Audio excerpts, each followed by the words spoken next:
I'm going to show you how to see all the answers in Google Form.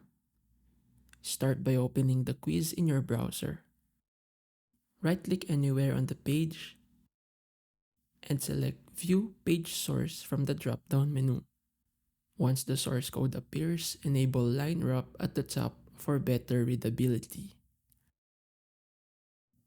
Next, press Ctrl F or Command F on Mac to open the search bar and type the question you want to find.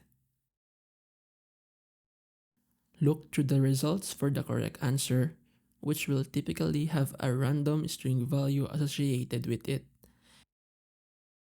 In this example, the first choice is identified as the correct answer.